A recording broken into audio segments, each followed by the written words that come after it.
Hello and welcome to Talk to Stu with me, Stuart Magoo, and I am joined as always with my partner in life and partner in crime, Rebecca. Hey everyone. Plant. So yes, hi. So for those who are new to the show, welcome, and if you're a new subscriber, thank you for subscribing, and if you're one of the long-term subscribers that have been coming to us for a while, thank you for joining us again this evening.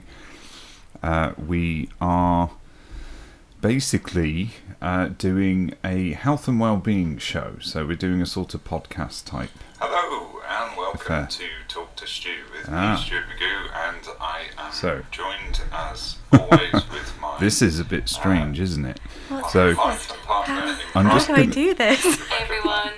I'm just going to transition back to our splash screen. Stick with us. Oh, Stu.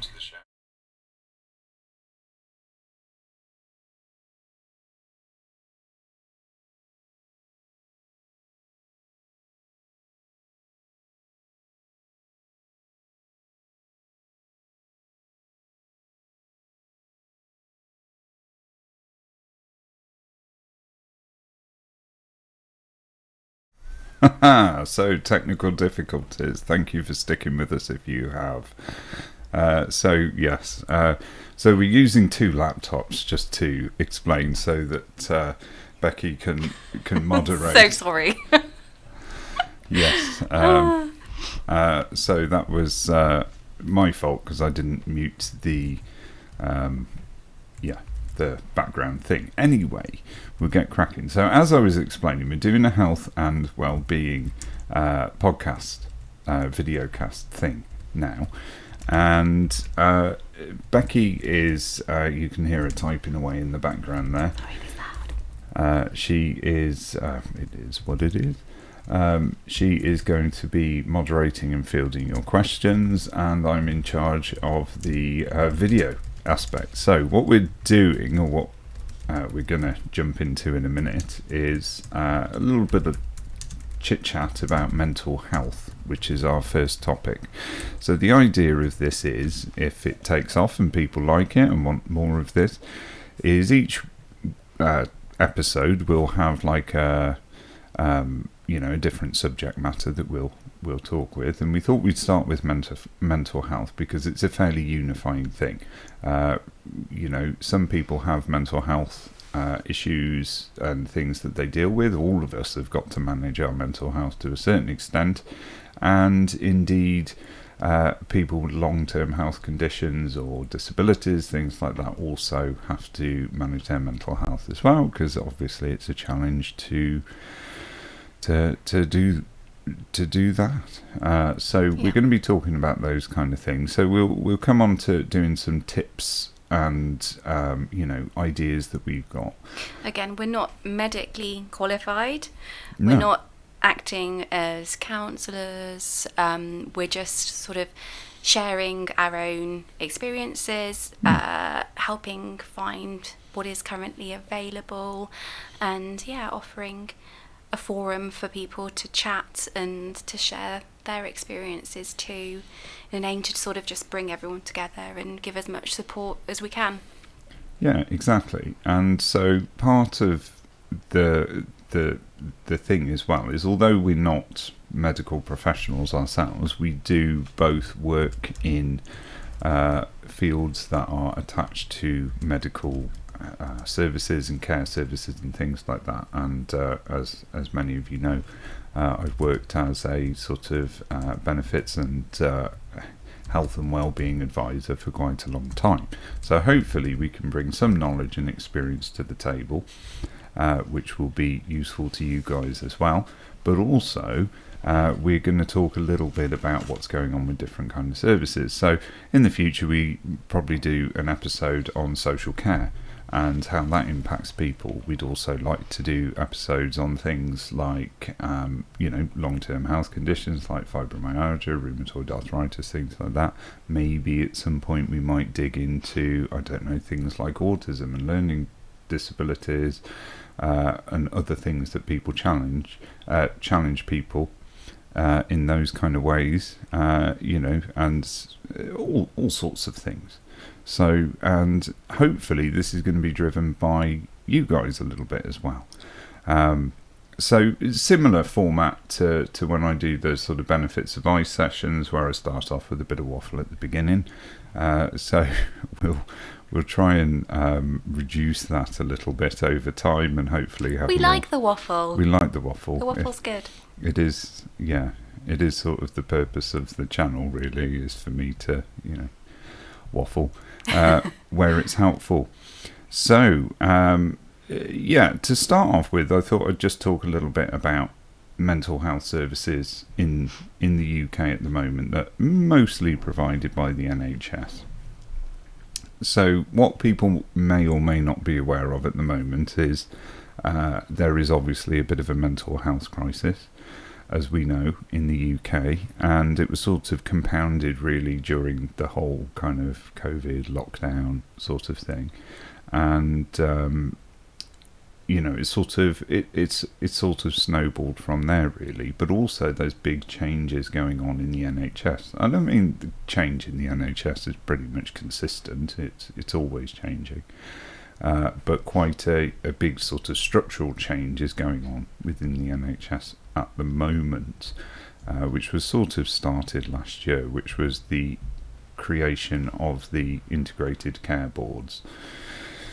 And these have replaced clinical commissioning groups. So the CCGs were sort of set up back in 2012, about just over 10 years ago. And they were put in place to sort of commission services within the NHS, which some people argue opens the door to privatisation and whatnot. But it also meant that there was a sort of separating out of different services, and so that people in theory would get a better service.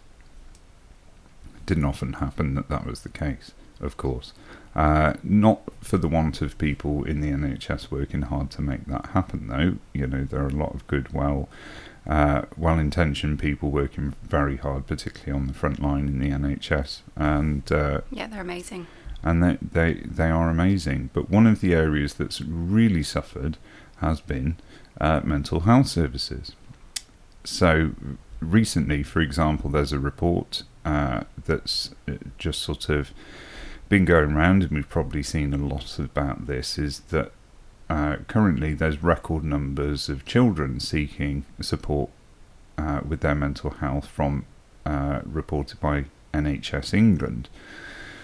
So last year, apparently, there was a record number of about 1.4 million children seeking mental health support. Now, that could be down to things that are impacting children's mental health, but it also could be down to the fact that there is a much bigger awareness of the fact that there is support available out there, and that people should access that at an earlier stage as possible. And it's not taboo anymore, which is brilliant. We're not worried about talking about it. I think people are more open to seeking help now, which is always to be encouraged. Yeah, absolutely. So, and also not just people and individuals, but also other organisations like schools. Absolutely. For example. Yeah.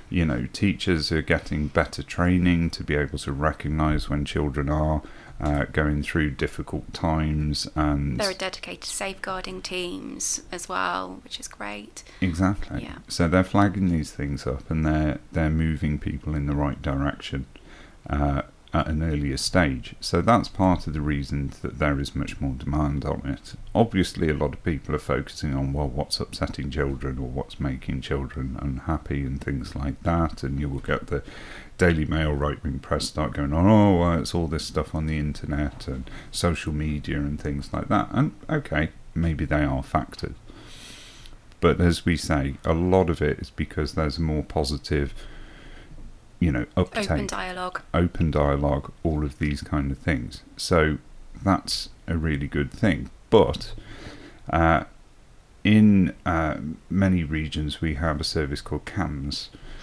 which is primarily set up to support young people who are having these issues. and we're finding that actually the services are not growing with those numbers. So yes, more people are accessing it, more people are seeking it out, but the services aren't growing. They're not being funded properly and things like that. So what the ICBs are now doing, these integrated care boards that have been set up, are trying to create new mental health pathways. And part of this approach is to also look at the voluntary community sector and start contracting out or commissioning services from the voluntary community sector and getting them to provide things where the NHS kind of falls down and pick up some of the slack. Now, in some cases, this will be very good because there might be organisations that are a bit more specialist with certain things that can kind of pick things up like that. But equally, there are gaps as well. So, for example, for somebody who is dealing with an eating disorder, there may not be provision in terms of a commissioned service with an organisation locally. You may not have an organisation locally that's set up to deal with eating disorders. And so people with eating disorders are kind of lumped into different groups to try and get the support, which obviously if it happens with children can be even more difficult. So what we'd like to know, obviously, for you guys who are on the channel and watching right now is, what are your experiences of mental health services? Are you finding that there's any difficulties that are going on currently that you're meeting? Certainly in Worcestershire, for example, we're seeing waiting lists of around about 12 months just for somebody to even get what they would call a triage phone call to, work out what kind of support a person needs. Are you going to your GP and actually getting referred into that system in the first place? Are they just, giving you antidepressants, which may be useful? Nothing wrong with antidepressants necessarily. But actually, is that talking support available? I mean, even at work the other day, I read a report that was written back in 2021, something like that, where it was sent to the commissioners saying, we've done all these surveys and we know that what people found from COVID was that they didn't like the online support and they didn't like digital services because maybe they weren't able to access them, or that they didn't have, they're not digitally included, they haven't got the equipment and so on and so forth. And what they want is more one-to-one face-to-face support. And their response was to then suggest that they should set up some online services for people to access to bring more things to them, which I just thought was, well, how did you actually come to that conclusion? So, are there any comments yet in the chat or any experiences that people have suggested? Edward's brought up Mind, which is what I also wanted to chat about as well. Okay. And Edward and his wife were volunteers for the Lancashire Mind, and they helped run a weekly group over a period of 18 months for older adults with mental health issues. Yeah, I think Mind is just absolutely fantastic, and it can be a really great sort of starting point if you're not ready to take that first step to sort of, maybe go to your GP or go to groups outside of the house, because there is an online community as well. I think you've got the web page to share as well. I do. So if you just give me a couple of moments, I'll just bring that up on the screen. So going back to this with Mind, for example, speaking to independent organisations such as Mind or some other organisation that might have a similar function in your local area can often be quite useful, because there isn't any pressure on you as a person to do a specific thing. if you talk to your GP, then, certainly there's a kind of medical response. There's something about treatment attached to that. And obviously a lot of people have a lot of fears, rightly, particularly young people as well, or parents of younger people and children, about taking medication. I take citalopram. I find it to be really very good, but over the years, I had very serious mental health issues a long time ago. I've had to take all manner of things over the years, and some things don't suit you. It's kind of trial and error. Exactly. Some things can be quite nasty, and it's a case of finding what works for you. And of course, all those side effects can be pretty rubbish. So, some of them are fine, and that's what I found with citalopram is, by and large, the side effects are manageable. So generally speaking, with mind, you get different organisations, different sort of groups within the mind, kind of family, let's call it, that are regional, and so they have different services which are based on what the ICBs need, what the local authorities need, and things like that they've commissioned. But some services with mind are all over the country, and can be quite useful to access. So we're just going to transition over, so you can now see this web page on the screen, and this is the side-by-side service at Mind. So what you can see here, so first of all, there's the web address at the top. If you just type side-by-side Mind into Google, you'll get this up straight away. It will be the first result. But, obviously we were just saying about people being digitally included and people not wanting to do things online, and then we're getting straight away to an online thing. But, there are telephone numbers and things like that. So the website is quite good. It's very nicely presented, and it sort of tells you what the side-by-side community is. So it's a bit like what we're doing here, I suppose. It's people coming together and talking. It is a group for people over the age of 18. Not that should put you off if you are younger than that, or if you are a parent of somebody who's younger than that, because actually accessing these kind of things, you can say, well, actually I'm looking after someone who's under 18, and you'll be able to be signposted or talk to somebody that will point you in the right direction for the person you're supporting. But if it's for you, there's always somebody there. It says our community is open 24/7. You'll always have someone to connect with, day or night. I think the good thing as well is that quite often it's people who are experiencing the same thing that you're experiencing. One of our lovely subscribers has mentioned that they have agoraphobia, had to self-refer, and after a long wait, the only thing that she was offered was exposure therapy, but she wasn't ready for that.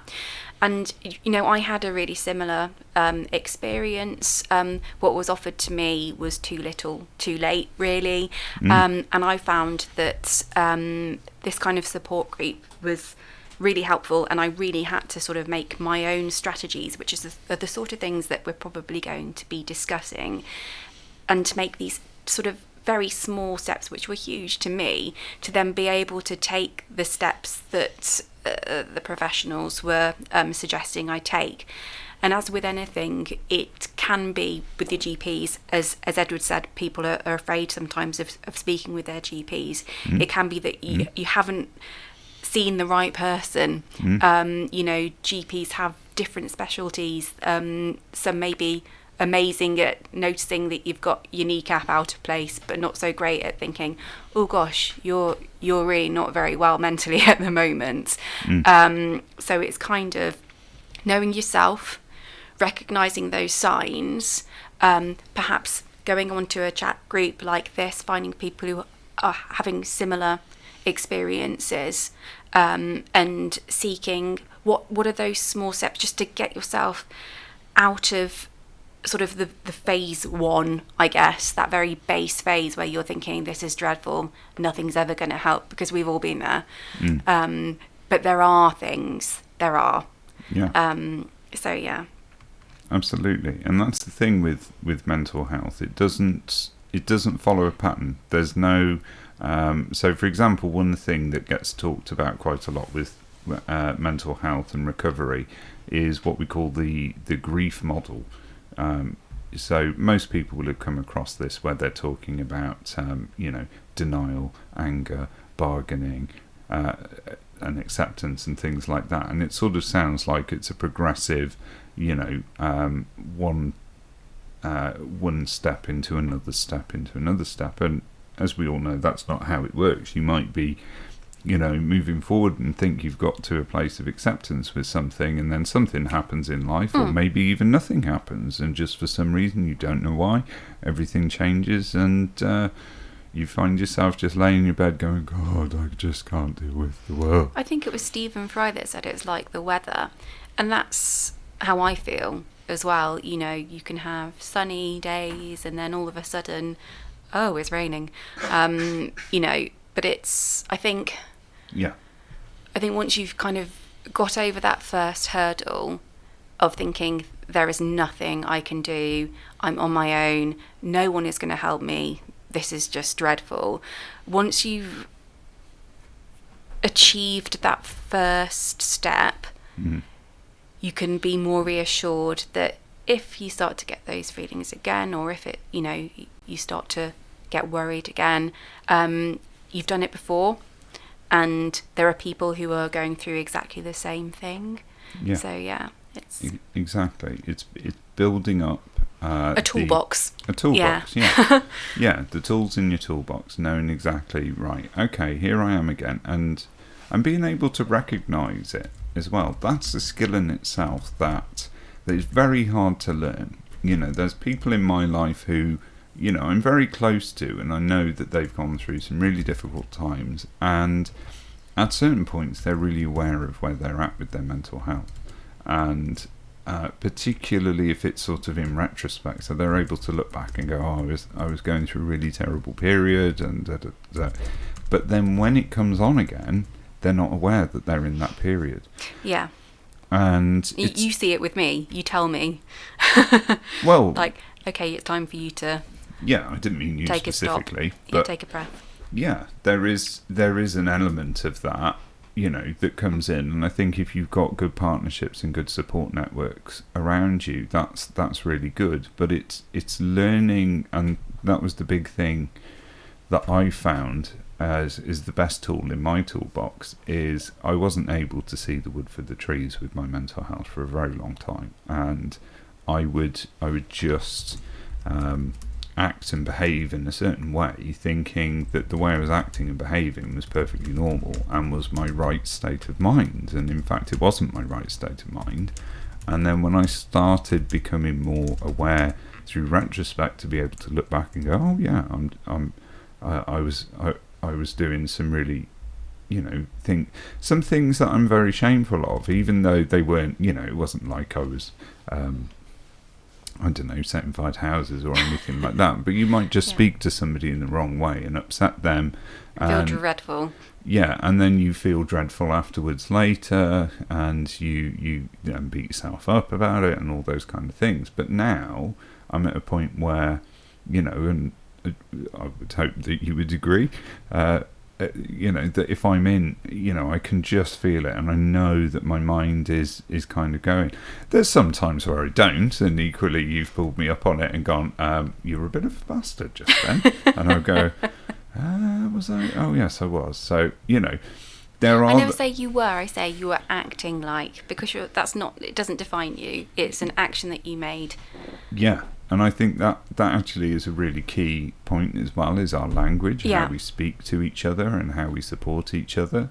That's kind of, it's recognising that a person is acting in a certain way, and that maybe doesn't define who they are as a character. Absolutely. We've had a recommendation, actually, something that I have never heard of, and it's from Ed Shaw. Hello, Ed. Please also mention Together All. It's all together. See what I did there? It's Together All. If you don't already know about it, it's a clinically managed online community designed to improve mental health. And Adore Endure makes a really good point that mental health can also be a sign of an infection through lack of something in the blood, injury, unseen, or vitamin deficiency. It can also be with changes in your body. It can be, transitioning from teenage to adulthood, or women going through the menopause. All of these things can sort of send you into a bit of a spin. So absolutely, that's why, we're not doctors. We would always, even if people are hesitant and they've had a bad experience, always recommend going to see your GP.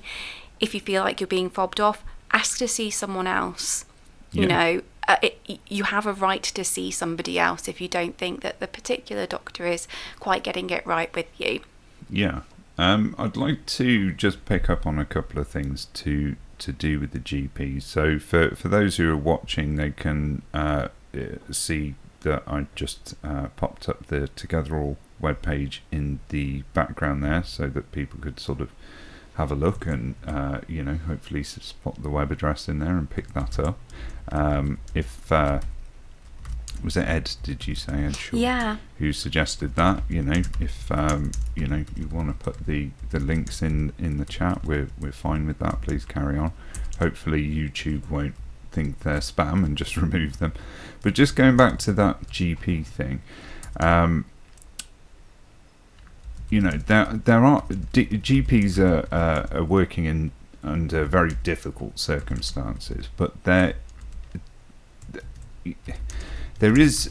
a report that's just been done within the NHS, and it was done by a GP who is quite experienced, and is a woman who's been working sort of part-time, raising a family, all of those kind of things, also maintaining being a GP. And she's been going around speaking to lots of different GPs, lots of different surgeries, trying to pick up on what the issues are for GPs, as well as talking to other clinicians that do other kind of services and patients. And this isn't just about mental health. And they very much, GPs are saying very similar things to their patients in terms of what they think is wrong. So 10-minute appointments. People don't like a 10-minute appointment. GPs don't like it. It doesn't give them enough time to actually talk and get into things. I mean, if you're a counsellor, for example, you know that when you get somebody come in to sit down with you and talk about something, that usually it's just at the end of your hour that they actually start opening up and sharing. Yeah. So, a 10-minute appointment isn't actually going to be able to cover quite a lot. The other thing is relationship building. So because now the situation is for most GP surgeries is you just get whichever GP is available that's got the nearest appointment on the day, and most appointments are dealt with through some sort of emergency triage thing of who's worst, not who's worst, but who's most in need. Things like that. Many surgeries are still operating the mad dash to phone in at 8:30 for an appointment in the morning. Some are using online tools, which obviously make it very difficult for, say, older people, for example, to actually access appointments and things like that. So there aren't relationships being built. So a GP can't notice, because you said yourself a few minutes ago, GPs can't pick up on, hang on a minute, I think this person's mental health has changed, because they've not seen you before. They don't know what your natural state is. So how can they know? They can only know what you're telling them there and then at the time. And Sam makes a really valid point that when you go, make a list so you don't forget what you want to ask, but also make a list of the changes that you're experiencing as well, and all of the symptoms and how that's impacting on you and on your day-to-day life as well. those are really important things. Yeah, I mean, one thing that was brought up in this report that I think GPs themselves, as well as surgeries and patients, are all recognising would be really useful, is having more options with the way treatment is delivered. So quite a lot of GP surgeries sort of say, right, you've got to have a telephone appointment. That's the first thing, and then we'll decide once you've spoken to the GP whether you see somebody face to face. And with my surgery, for example, I sent them some information via email, and that just totally blew their minds. You know, I was like, can you please forward this to the GP? And what you've just said about writing a list, putting all your symptoms in it and things like that, if you've got some sort of triage website thing that takes all that down and sends it to the GP, that's great.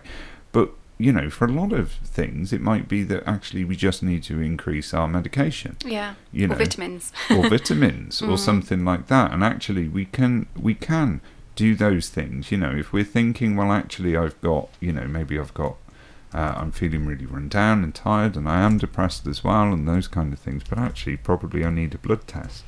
You know, that's not a bad idea to have a blood test, and maybe it's your vitamin deficiency or something like that. And so, don't just leave it, because I've had a couple of episodes, and the second episode, I had told myself this is never going to happen to me again. And unfortunately, that meant I left it until it was to the point where I just couldn't really recognise anything.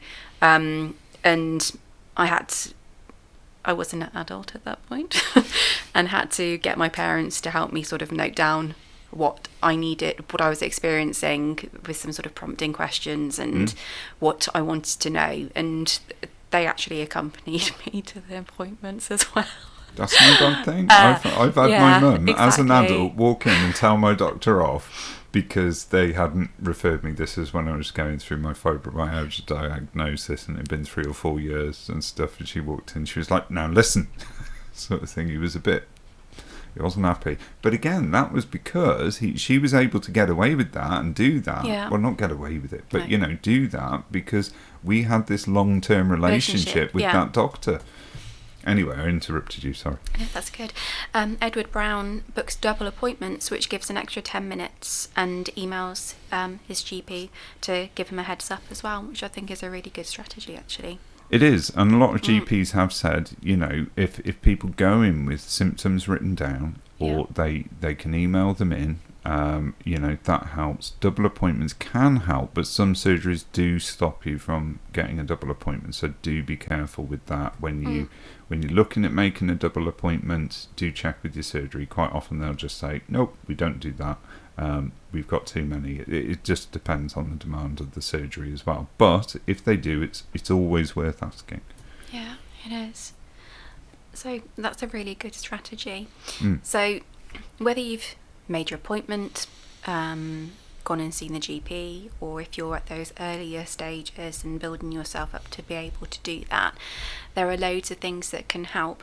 Edward Brown mentioned that he found doing a gratitude journal really helpful.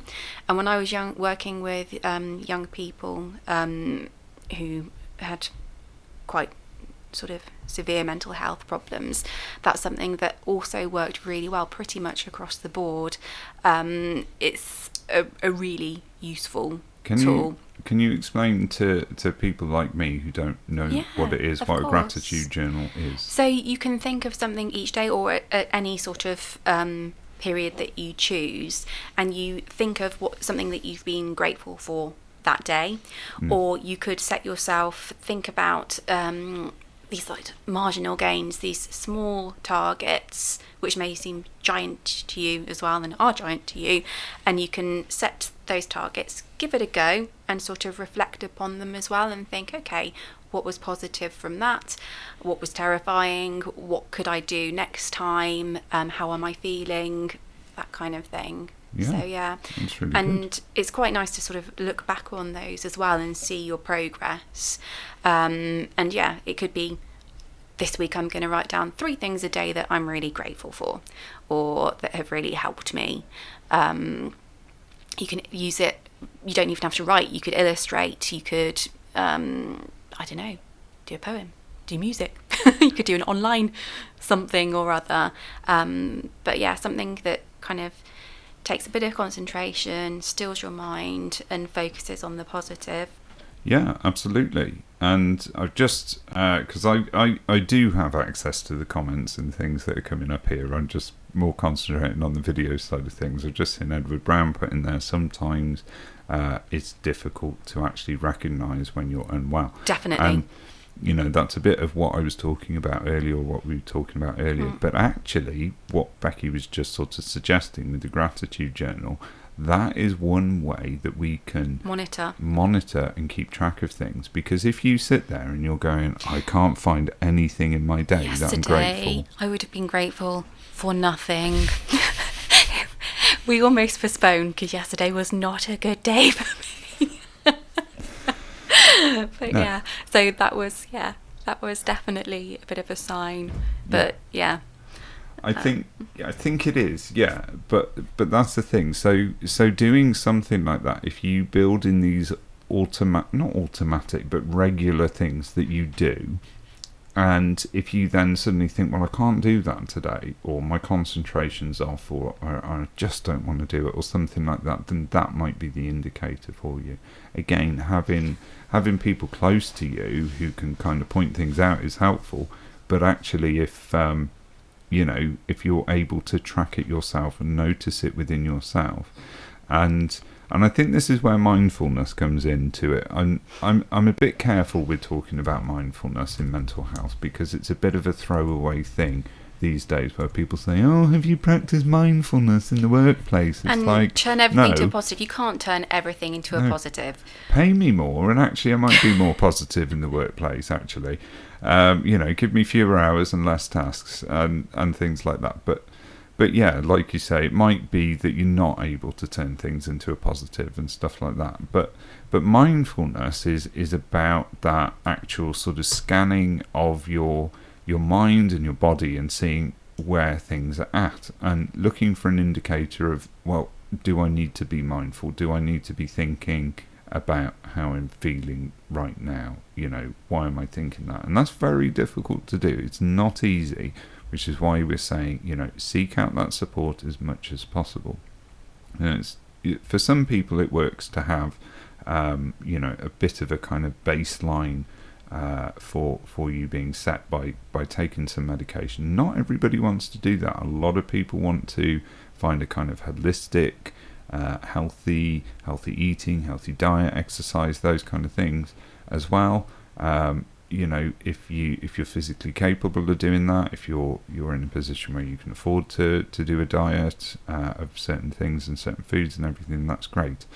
But one thing we can all do is that mindfulness of just kind of thinking, right, how am I today? What is my mood? And not with any judgment, not sitting there and going, God, I'm so annoying because I'm so miserable and I just keep going on about my problems all the time, which I do a lot, we all do.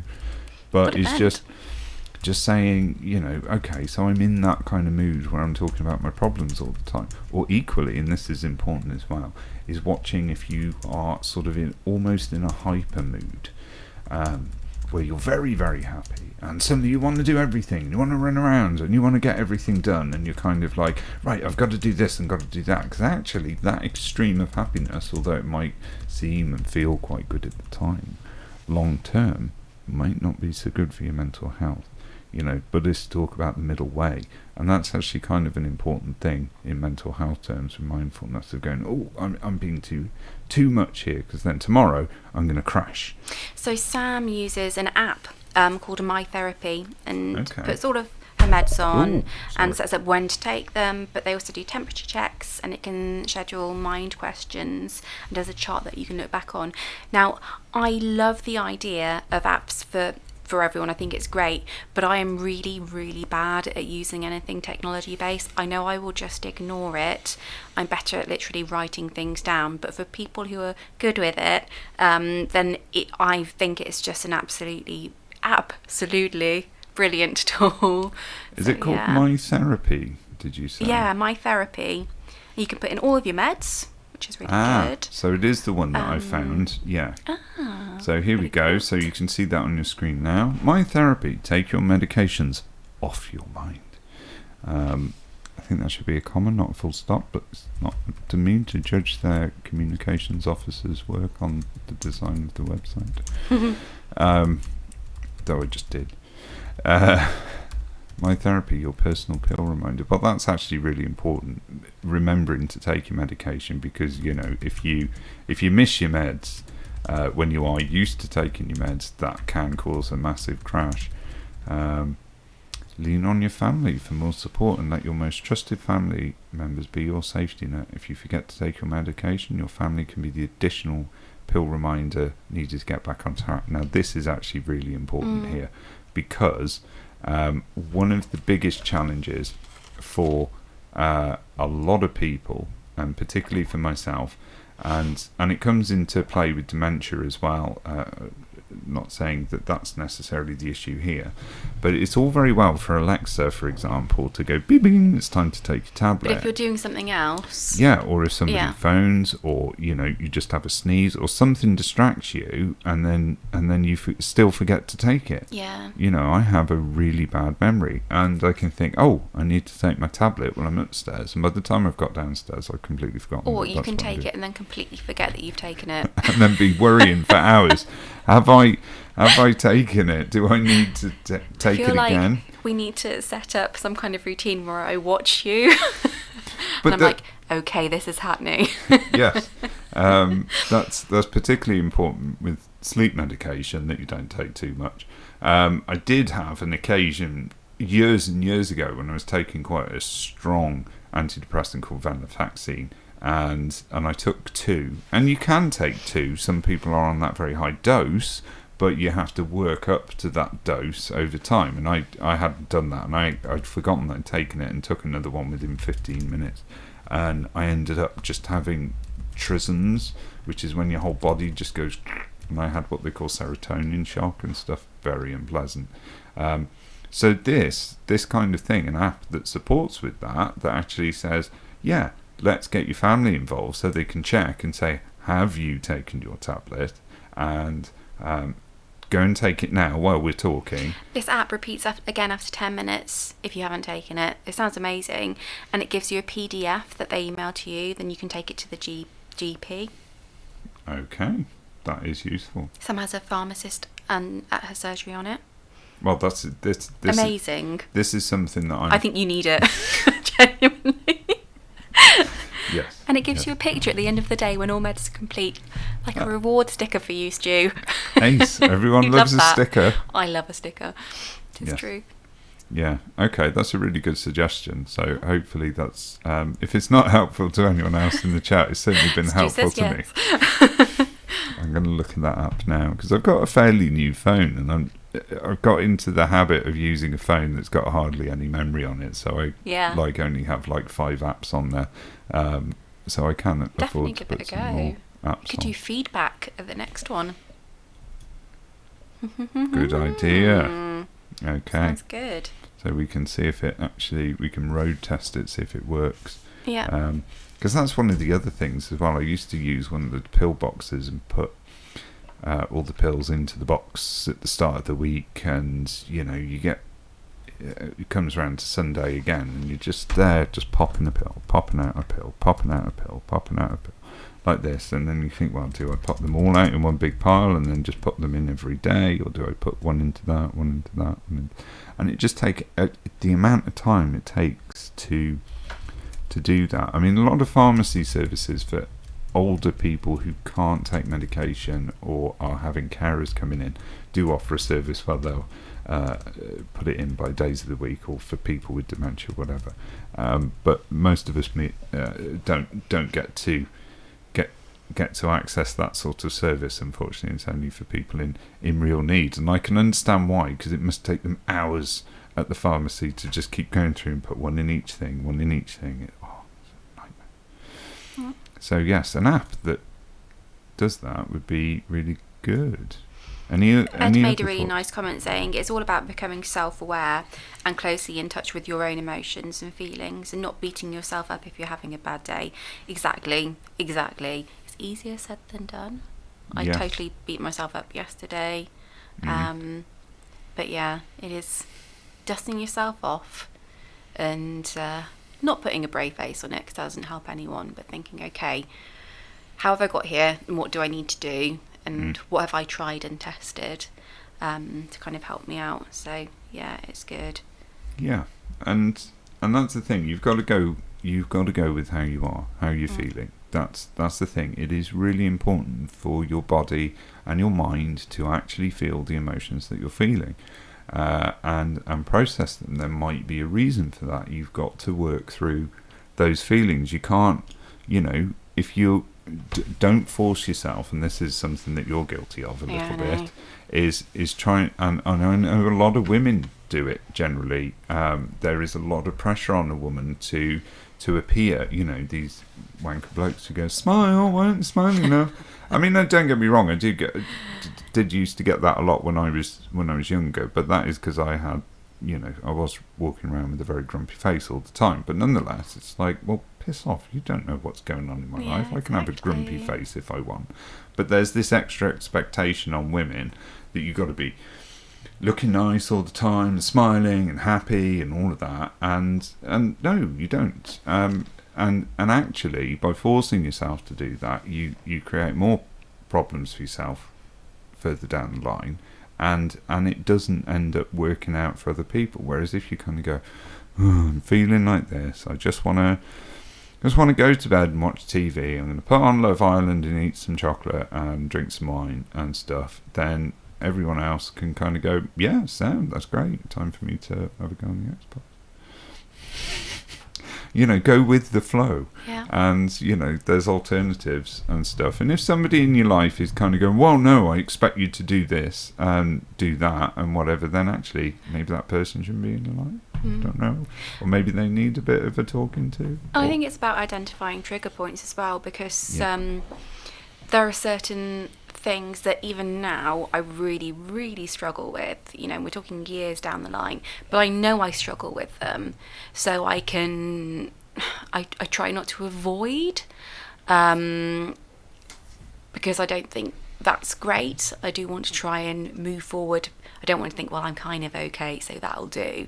But I try to think, okay, at this point in time, I'm going to be feeling like this. So what can I do to counteract that? And what can I do to accept that I know that at a certain point, that's going to be a trigger for me as well. So what's the escape plan, basically? The mind or physical escape plan. And that's something that really helped me move forwards a lot too. So, yeah. I mean, there's other things as well that, as you're talking, my mind started going towards,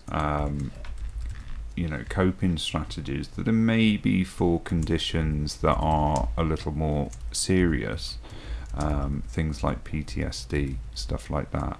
And that's not to, I don't want to seem like this is diminishing anybody with PTSD. One thing we have to be careful of is to not try and diagnose ourselves or diagnose other people with things, So, for example, if, I might say to somebody, maybe this is a kind of a PTSD response in a situation. That doesn't mean you have PTSD. It just means that the way your body's responding is a similar kind of thing. And actually, if we can't get an escape plan or something, we need to mitigate in some ways. One of the things that I found was really helpful to me, where I was going. So PTSD comes about when you when an event occurs, or a complex series of events occur, and you keep having that sort of response over and over and over again when presented with triggers after a certain length of time. So it's quite natural, for example, if you were in a car accident, for the next 6 to 12 months to keep having a flashback. That doesn't mean you've got PTSD. That is absolutely very normal that something like that would happen. That's how the body copes and processes, and the mind copes and processes with things. When it becomes PTSD is when you keep having flashbacks constantly, and if other things that are not car accidents trigger those things. So years and years ago, I injured my arm very badly with a knife, and for a good 12 months, if anybody pulled a knife out of the drawer, or there was a knife, or a shiny metal object, I go, oh my God, like that. Yeah. But then after a certain point, that's diminished, and that's what you should sort of expect.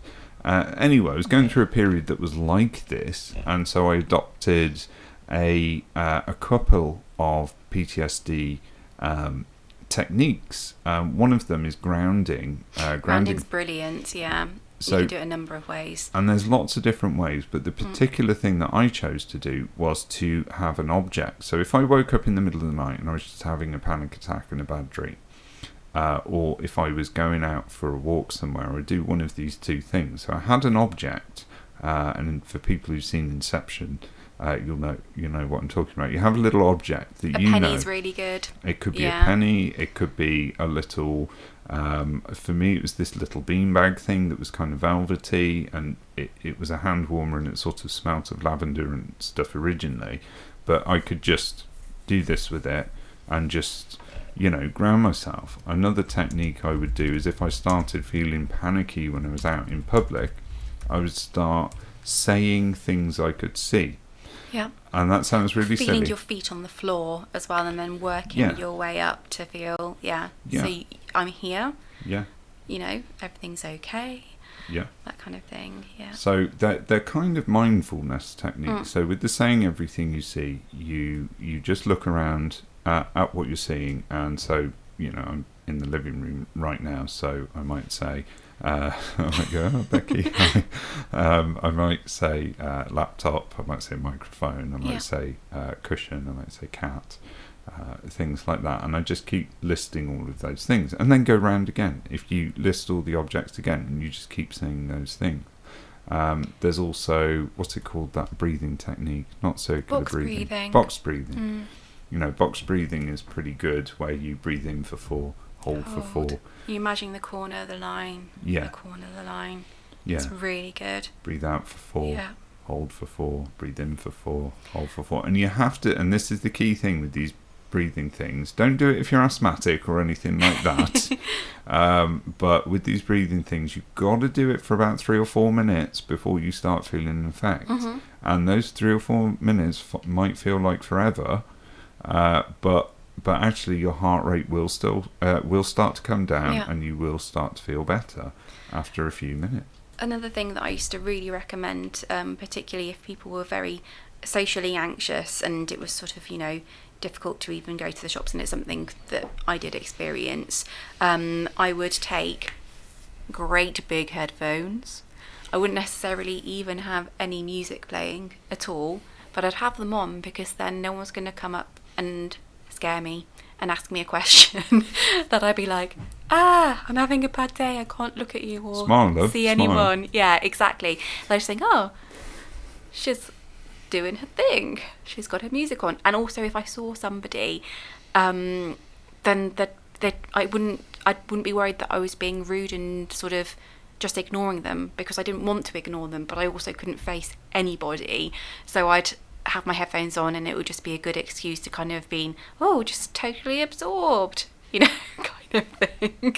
Yeah. So, and even just knowing that I had those headphones to hand, should I need them, was enough at a certain stage to allow me to make those marginal gains with the achievements that I was seeking with just everyday things. I wouldn't say they're marginal, and this is the thing. They are marginal from a certain point of view, because actually what you shouldn't be doing is setting yourself targets that are too high that you can't reach. So you should be aiming for little things, as you're on the road to recovery. What little thing can I do today? But actually, each time you've achieved one of those little things, it's actually a really big thing, and you should always focus on your achievement. Give yourself a sticker, whatever it is, even if it's a mental sticker. No, definitely. You need to reward yourself give yourself an hour to read your favourite book. Don't, those kind of things. Exactly. We're talking, and just to remind everybody, or in case anybody's just joined the chat, the podcast or whatever today, we're just talking about our own experiences and picking up on what guys are dropping into the chat and things like that. We're not medical professionals. We're not saying do these things. You have to find your own way into doing things. Yeah. Find what works for you. It's very difficult. We're assuming that most people coming to this channel are not necessarily going to be in the position where they can go out and pay for a counsellor or a therapist or something like that. Although that was amazing. It really massively helped me, because I couldn't get, it wasn't quick enough for me on the NHS, and I was very lucky to find a counsellor who took on her books. She was newly qualified. People who couldn't afford the full rates, but she said just pay what you can afford. So I figured out with her what I could really afford for her time, and that was fantastic, really fantastic. So there are other ways. It's worth having a look to see if that's happening too. And I know in Worcester, for example, for a long time we had a service called the Bridge Counselling Service, where it was a local charity, and they would take on counsellors that were in training and getting their qualification. And so as a counsellor, you've got to do your hours, and there was a waiting list. There's a waiting list with all these things, unfortunately, but you could get some free counselling for a period, which was helpful. And for example, right now in Redditch there's the Sandycroft Centre, and they do offer counselling services for free. They encourage donations, obviously, but essentially they're free. And again, there's waiting lists with all these things, but it is good to go out and have a look around. And a counsellor isn't necessarily going to solve all your problems. You're going to have to do the work yourself. But that one-to-one support will help you through that kind of thing, and help you to address those issues. Yeah. And then I think sort of from the safety of your own home, if you're feeling safe at home, set yourself projects that you will be able to achieve and that you will enjoy doing as well. So that gives you something that is a bit challenging, like maybe learning a new craft, or learning how to make music online, or setting yourself a new goal on a particularly difficult video game, but something that you will have an outcome from also within your own home, so you're not just sort of sitting on your own home and worrying. My first breakdown was I was obsessed with crochet blankets. nearly I'd never crocheted before, and then all of a sudden nearly everywhere was crocheted. We have a lot of crochet it was hideous. blankets here. Cushions, blankets, and then I'd get requests from friends for crochet blankets. That was great, but it was that kind of counting, and I had to really concentrate, and it stopped that whirring and epic pit of doom dissension for quite a while. And another point I want to kind of make on finding something like that for any chaps that are in the room that might be into video gaming. Video gaming isn't a good thing for your mental health necessarily. So quite often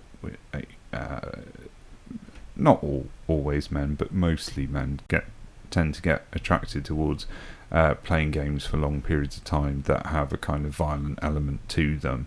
And that stimulates those kind of aggressive feelings.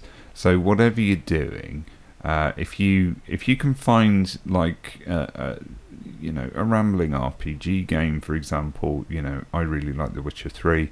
There's some violence in it, but also you can do card games, or you can just go for a walk, or you can add things to your house or in the game, things like that. That's not so bad. But as Becky was saying there, it's finding things where you're doing something physically. Maybe it would be gardening. Maybe it would be, building voluntary something. work, like Edward Brown said. Yeah, That's voluntary great. work can be really, really helpful. But we're talking about something here that brings out a very specific kind of meditative thing that happens. It's a bit like cooking, but it's got to have a sort of repetitive quality to it, and it's got to produce something at the end of it, physical, that you can immediately get a sort of satisfaction from it. You know, making things, drawing, painting. Writing is good, can be good, but again, you're getting a bit more esoteric with that. Absolutely, doing things like getting out there and volunteering and all of those kind of things is good. Someone else said, you know, try and make sure you get up and shower every morning. Sometimes that's difficult, and although... But I did find it really helped. If you can push yourself to do it, or even if you're in a place where you think, I can't get up, I can't face it, and you can't do the whole routine, then maybe just do one little thing and build it up slowly. But yes, once you've got those things, volunteering is good because it gets you out, talking to people, socialisation. I mean, for me, the absolute best thing that changed my life was getting a dog.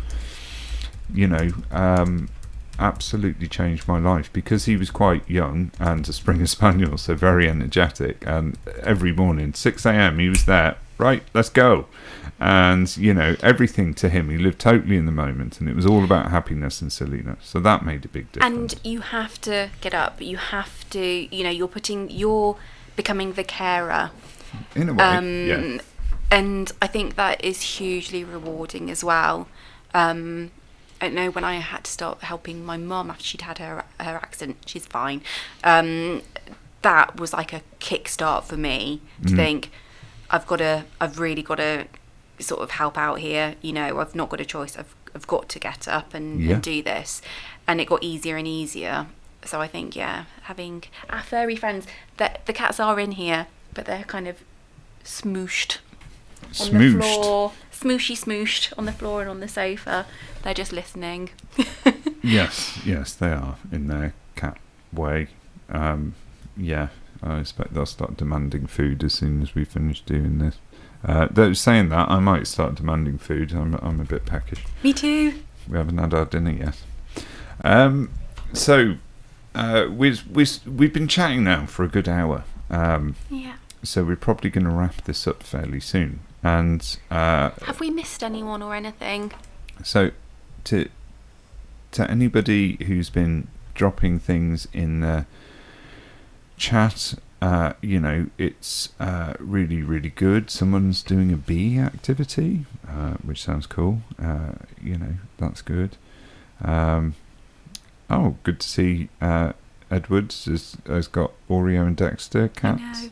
I made on Sunday the most giant picture of Pog ever.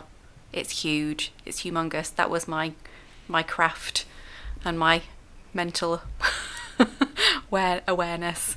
Yes. Mental health project. Yeah, doing things like that, Huge. Something crafty or something silly, even if it's only just making. A friend of mine used to make. He was inside for a while. He was a naughty boy, and you know, he spent some time at Her Majesty's Pleasure, and he got into origami, and he was really good at origami, and he made these X-wing fighters, and honestly, it is absolutely fantastic, and I've still got it now. Sadly, he passed away a few years ago because he was quite unwell. Poorly. He was very poorly. But so I've still got this paper folded X-wing fighter up on my shelf, and honestly, it's amazing, and it's brought me such happiness every time I see it. I think of him and stuff like that. And you know, even just that teeny weeny tiny thing, that bit of paper folding that he was doing while he was in his prison cell and learning that skill, you know, brings me so much happiness when I see it these days. I just spot it on my shelf and I go, oh, okay, and that you know, just gives me a thing. So no matter how tiny the thing is that you do, it can actually have a really big impact. And as Ed Brown was just saying, like with volunteering, Edward. So no, it was Edward. No, Ed Shaw. Sorry. Yeah, yes. Ed Shaw. Sorry to getting the Eds Edwards and Ed's confused. So Ed Shaw was saying that volunteering is really very helpful in that gives you that sense of, positive self-worth and stuff. And that is true. And doing any volunteering, it doesn't have to necessarily be volunteering that's in a supportive thing. It could be, there's a chap who's volunteering at Sykinson in Worcester, just doing the garden outside. He just goes down, cuts all the bushes. He's got sight loss himself. And, he's doing really well, and he's started to actually turn it into a gardening business now. So, there's things like that. It doesn't have to be directly caring or whatever, but even just little things like these, crochet blankets that Becky did, that they're providing warmth, to Cats people. love them. Cats love them, So, yeah, just whatever you do can actually have more of an impact than you realise at the time when you're doing it. Joanne's doing her family tree and has gone back to the 1500s. Wow, that is pretty impressive. That's amazing. I think because your My auntie was showing us working on ours. Yours, and that was really cool. Pretty interesting. My auntie was doing our family tree as well at one point, and then she ended up getting some DNA tests, and it turns out one of the reasons I have such curly hair, it doesn't look like I do these days because I scrape it back and put all sorts of stuff on it, but is because apparently one of my grandparents was a Jewish lady from Russia, great grandparents sort of thing, who came over around, in the late 1800s and moved to London. So, you never know what you're going to find in your family tree and your genetics. No. But you do hear some horror stories about people that get the DNA thing. Turns out, hang on a minute, I'm not even related to my family. No. Family is more than blood. Exactly. So we're coming to the end of this one now. Obviously, we will be coming back on the first Tuesday of the month, Tuesday. Where I will be doing my usual benefits questions and things like that. I will try and get some more actual videos, support videos and things like that out, and news updates. Work has been a bit mental. It has, and so I've kind of neglected that side of things. I have had some requests for how to fill in a carer's allowance form and those kind of things. So I do need to attend to this particular garden, and we'll do those sort of things. But as I say, we'll be back to answer those kind of questions. We'll do that in the usual format, and then we'll come back again next month with this kind of thing, and we'll.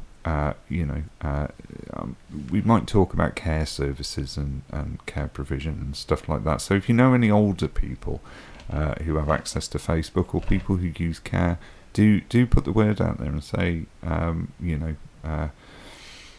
a look. We can talk about all sorts of things, and we can maybe even field a few questions on there as well about things that people might need, like talk about care homes, care home funding, what to expect from carers, that sort of thing. We'll have all experienced that. So the next one we'll talk about care. Lovely. Okay. So thank you to everybody who has joined us this evening. It's been fantastic, and thank you for listening to us. Yes. It's been absolutely brilliant. Waffle-tastic. Yes. We're inventing words. Yes, exactly. Okay. Comment in there from Harley Mack. Hopefully, okay. Glad to hear that this sort of support and stuff has been helpful. Hopefully we'll be there we go. Someone else is saying someone gets respite care, things like that. So we will be coming back very, very soon. What are you doing, Bonnie? Sorry, Bonnie's squeaking.